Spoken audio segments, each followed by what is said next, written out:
کردیم روی این وضعیت. یکی اولین پوزیشن بود که 200 تا کنترکت بود، در واقع 200 به اندازه $200 که تقسیم بر 5 مارجین 5 میشد $40. دومیش رو دوباره در همین محدوده و سومیش رو هم باز من در همین محدوده باز کردم. چرا؟ ولی صبر کردم تا ببینم اگر میخواد قیمت بالاتر بره بالاتر رو بگیره و اگر هم که نه یعنی اومد بالاتر منتظر بودم به اینجاها برسه، نرسید. در بازگشتی که داشت برمیگشت دوباره اینجا اومدم چه کردم؟ اومدم این پوزیشن رو گرفتم. حد ضررمون هم که محدوده 48 بود بالا سر این ناحیه. و الان باید چیکار کنم؟ الان باید بیام در درجه اول. اصلا میتونم همینجا پوزیشنم رو ببندم چون من تی پی 1 به 1 حتی بیشتر رو گرفتم و تقریبا توی چند درصد سوده؟ توی 20% سوده. پیشنهاد میکنم یک معامله ای که در 20% سود هست رو ببندید. حالا این چون این احتمال این که بخواد قیمت برگرده اینجا و سفارش بگیره هست، احتمال هم داره که تا این محدوده تقریبا پایین برود. ولی به نظر من الان اینجا ترجیح میدم معامله‌ام رو ببندم، یا اینکه همینجا بیام یه سفارشی بذارم، یه تی پی بذارم برای خودم، اینجا تی پی رو تعیین بکنم و بگم که آقا روی این تی پی برای من ببند قیمت رو. اینجا بیایم یه تی پی اد کنیم یه دونه تیک پروفیت و قیمت الان چنده؟ 0.44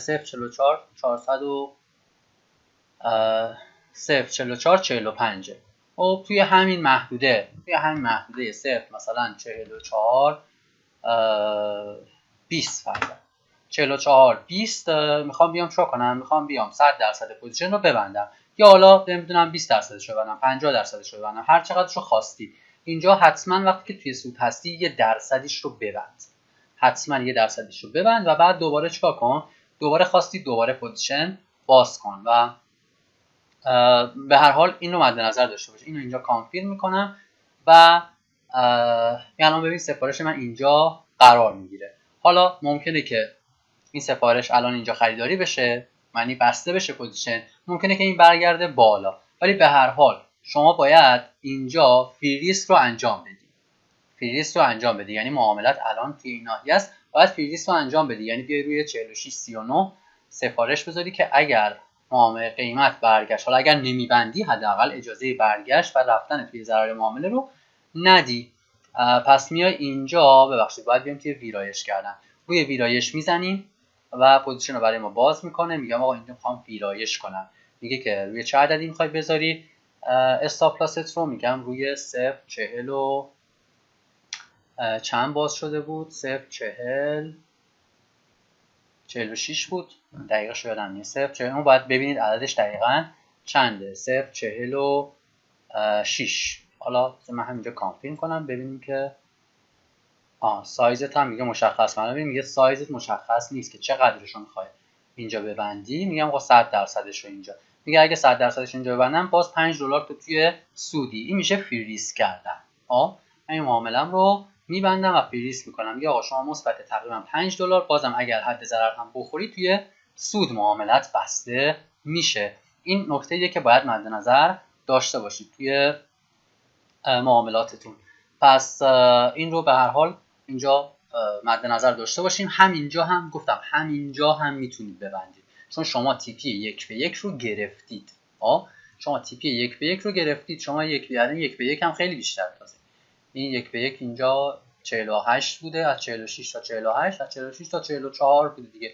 تقریبا شما تی پی 1 به 1 رو گرفتی و 20% هم توی سود بودی. حالا 17%، 18%، حتی همینجا شما 20% توی سودی و اینا رو باید مد نظر داشته باشید. یا این ریسک رو میکنی که نگه داری تا به اعداد پایین‌تر برسه، احتمال رسیدنش زیاده، ولی به هر حال برگشتن، بازگشت و شاید دوباره این حرکت صعودی قابل توجهی بوده و احتمال داره که به هر حال با یک ناحیه تقاضایی برخورد بکنه و قیمت برگرده بیاد بالاتر، یک نوساناتی رو مجدد داشته باشه. خب شما سودت رو از دست دادی و صرف زمان زیادی دوباره باید بیاید چا کنی؟ چندین ساعت و شاید چند روز منتظر باشی تا این قیمت نوسان خودش رو بدهد. پس اینو مد نظرتون داشته باشید. این از این. و نکته دیگه اینجا به ذهنم نمیرسه که بخوام در موردش توضیح بدم. خدمتتون عرض کنم که تایم فریم پایینش هم ببینیم، تایم فریم 5 دقیقه‌ای پایین دستش هم ببینیم. اینم تایم فریم 5 دقیقه شه. ببینید حالا یه واکنشایی اینجا داره و البته به نظر من این 4420 رو خواهد رسید، ولی بعضی وقتا هم نمیرسه، بعضی وقتا هم این برمیگرده بالا و دیدید که سودی رو که شما گرفتید ازتون پس میگیره. اما به هر حال این یک استراتژی دیگه، بستگی به دید شما داره، بستگی به مبلغی که گذاشتی، بستگی به نوع پوزیشنی که باز کردی، نوع شخصیت افراد میتونه متفاوت باشه. یکی میگه اینو من نگه میدارم اصلا نمیخوام ببندمش، یکی میگه نه من همین تا همینجا سود گرفتم اصلا همینجا میبندم. و تجربه هم ترجیحاً میگه آقا شما سود رو که گرفتی، معمولا این نکته رو بهتون بگم، همیشه به نظر من شما سود رو روی 10-15% سود میگیری، سود رو ببند. سود رو ببند، چون احتمال داره برگرده بیاد بالاتر، دوباره به تو فرصت بده و این رو ازت بگیره، این فرصت رو ازت بگیره که تو نتونی معامله خوبی داشته باشی. یعنی الان کلی وقت گذاشتی، معاملات رو باز کردی، منتظرش بودی، معاملات رفته توی سود و به راحتی این سود رو دوباره پس میگیره، دوباره چند ساعت طول میکشه تا این قیمت بخواد برگرده و فرصت معاملاتی رو از شما میگیره. پس اینو داشته باشید. من این پوزیشن رو دلم هم نمیاد که ببندمه، چون میدونم به اعداد پایینتری میرسه، ولی بذارید من همینجا ببندم که برای شما هم یه آموزش باشه که آقا این پوزیشن رو وقتی توی سودی این رو ببند. الان با $20 سود میتونید شما $120 ما گذاشتیم اینجا، $120 مارجینمون بوده، $20 سودش بوده، به اندازه کافی هست برای این پوزیشن و برای این مبلغی که گذاشتیم. هرچند میتونه خب مسلما اگر بیاد به همین 4420 ما برسه، ما $28 سود میکنیم به جای $20. و اینها دیگه تفاوت‌های در واقع معاملاتیه که یه وقتایی طمع میکنی، صبر میکنی تا به اعداد بالاتری برسه، نمیرسه و برمیگرده، و یه وقتایی هم پوزیشن رو میبندی و میبینی که خیلی پایینتر و پایینتر میره. چیزی که مهمه اینه که من و شما بتونیم یک بخشی از این حرکت ها رو شکار بکنیم. همه مارکت مال ما نیست، ما خیلی هنر داشته باشیم یک بخشی از مارکت رو بتونیم چا کنیم، بتونیم شکار بکنیم و از سودش استفاده بکنیم. این رو هم من با اجازهتون همینجا میبندمش. بذارید روی اینجا روی این کلوز بدیم که نخواهیم با مارکت ببندیم، چون بستن با مارکت هم خیلی جذاب نیست، یعنی کارمزد بالاتری میگیرید. من بخوام با یعنی عادت کنید، و بحث حالا یه ریال دو ریالش نیست، بحث اینه که عادت کنید که سفارش بذارید. من الان میتونم با چیز ببندم، ولی عادت کنیم سفارش بذاریم بهتره. مثلا الان روی چنده؟ روی 0.4480 مثلا روی 0.4480 روی همینجا این میگه 25 درصد 23.44 اینجا 0.4480 0.4480 $21. میگم آقا کانفirm کن این رو ببندش. این استاپ لاس البته، تیک پروفیت رو بعد این تیک پروفیت رو ما باید ویرایش کنیم و بذاریم روی 4480 و میگیم که آقا اینو اینجا کانفirم کن. کانفirم رو که زدیم میگه آقا $20 سود این معامله است اگر که برات ببنده. اگر هم برگرده بالا که دوباره باید منتظرش باشی، چون طمع کردی نبست. ولی به هر حال اون چیزی که مشخصه اینه که ما فعلا این روندی که اومده به احتمال بسیار زیاد، یعنی اگر که توی لاین چارت ببینیمش، یعنی 5 دقیقه است ما داریم نگاه میکنیم، توی 1 ساعته و به صورت لاین چارت ببینیم، خیلی مشخصه که ما در این محدوده، یعنی یک نقطه‌ای هست اینجا که باید قیمت بهش برسه، به احتمال زیاد هم خواهد رسید. ببینید اینجا این گره معاملاتیه، این نوسانی که اینجا هست، این نوسان یا این گره معاملاتی جاییه که هدفه، میتونه به اینجا برسه و باید به این نقطه برسه. و ناحیه بعدی هم اینجا هست، این محدوده‌ای که محدوده سفارشات بوده و قیمت از اینجا فرض شده، اینجا هم هدف بعدیه، یعنی قیمت باید به این دو تا اهداف، به این دو تا هدف برسد و خواهد رسید و خواهد رسید.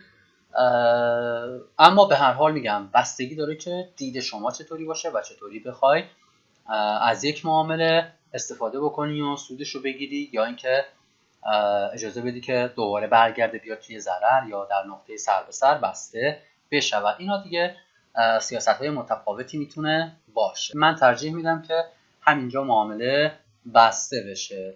این رو من برگردونم به صورت کندلی و میبینید که فشار فروش این احتمال که ما به اهداف پایین‌تر برسیم رو بسیار زیاد داره. ولی گفتم خدمتتون از نظر من شما وقتی که با اهرم 5 یک معامله تقریبا هولوهوش 15-16% سود رو میگیرید، بهتره ببندید و از معامله خارج بشید، چون به اندازه کافی شما سود رو از مارکت گرفتی. ولی برعکسش که بخوای بری مثلا 30-40%، 50%، 60% توی زر، اینا بسته شد. اینجا هنوز برداشته نشده ولی باید بسته شده باشه. یک مقدار دیگهش هنوز مونده. من این 100% که کشیدم، این 100%ش بسته نشده.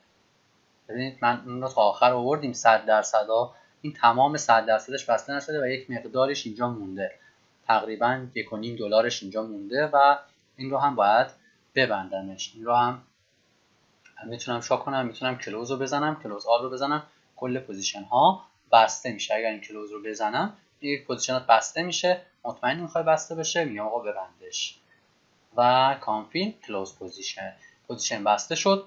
و امیدوارم که به هر حال از نظر آموزشی ویدیوی خوبی باشه و بتونید ازش استفاده بکنید. پس هم یاد گرفتیم که به حجممون اضافه بکنیم. در اون صحبتی که خیلی ها در بینگ ایکس میکنن که نمیشه میانگین کم کرد، الان دیدید اینجا من 3 تا قرارداد $40، 3 تا $40 باز کردیم، $120 و میانگینش رو گرفته بود برای ما و توی سودم معاملمون رو بستیم. شاد و پرسود باشید. براتون آرزوی بهترین ها رو میکنم.